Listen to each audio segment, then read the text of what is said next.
Assalamualaikum semua. Okey, jujur berapa kali sehari korang buka phone? 7 kali? 10 kali? Atau sebenarnya setiap 3 minit sekali korang check walaupun tak ada notification? Sebenarnya tu normal sebab sekarang ni hidup kita memang banyak berleka dalam dunia digital. Nak cari resepi ayam butter, buka TikTok. Nak tahu berita, scroll Twitter. So, kalau semua benda sekarang orang rujuk media sosial, logiknya dakwah pun kenalah ikut flow juga kan? Apa itu dakwah digital? Okey, secara simple lah. Dakwah ni maksudnya ajak orang tu buat benda baik dan jauhi benda yang tak baik. Tapi bila kita sebut tentang dakwah digital, maksudnya kita guna internet dan media sosial untuk sebarkan kebaikan. Tak kisahlah TikTok ke, YouTube ke, Instagram ke, Facebook ke, semua tu boleh jadi platform dakwah. Semua orang ada dekat situ. Bangun tidur scroll phone. Nak tidur scroll phone. Tengah belajar pun scroll phone. Saya pun sama. Jadi bila kita share benda baik ni dekat social media, lebih ramai orang boleh nampak. Dan satu post kecil je boleh sampai pada ribuan orang. Tak perlu bayar apa-apa, kosong kos.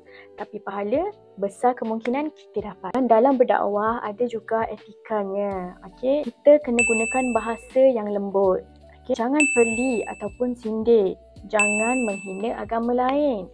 Dan pastikan info yang kita dapat tu sahih. Kadang nada yang kita guna tu lebih penting dari isi yang kita cakap. Kalau kita tengok sekarang, ramai influencer buat dakwah secara santai. Ada yang buat podcast, ada yang borak pasal akhlak, ada yang buat video pendek. Diorang ni cakap slow-slow je, steady je, tak judging, tak marah-marah. Sebab tu orang senang nak dengar. Sebenarnya orang bukan cari konten yang berat pun. Orang cari konten yang rasa dekat dengan hati diorang. Bentuk dakwah digital. Saya bagi contohlah beberapa cara yang korang boleh buat. Yang pertama, korang boleh buat poster. Kadang satu poster je cukup. Contohnya ayat simple macam senyum tu sedekah. Kedua, korang boleh buat video pendek.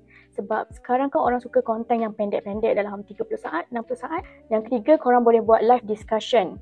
Boleh sembang pasal isu semasa tapi dengan adab dan bahasa yang baik. Jadi orang pun selesa nak dengar. Seterusnya story atau tweet. Kalau jenis yang suka tulis panjang, lebar, buat je tweet. Orang mudah baca, orang mudah faham. Yang penting kita sampaikan benda baik tu dengan bahasa yang tenang dan mudah. Itu perkongsian ringkas pun dah cukup untuk bagi manfaat pada orang lain. Yang penting niat kita tu. Kalau niat nak sebarkan kebaikan, insya-Allah pahala tu akan terus mengalir. Setiap post, setiap story, setiap video, semuanya tu boleh jadi pahala. Kalau kita jaga adab dan pastikan info tu sahih. Jadi, jom kita sama-sama gunakan media sosial bukan untuk kecam orang, tapi untuk sebarkan kebaikan dan lembutkan hati orang lain. Alright, itu je daripada saya. Jangan lupa amalkan, sebarkan dan istiqamah. Assalamualaikum.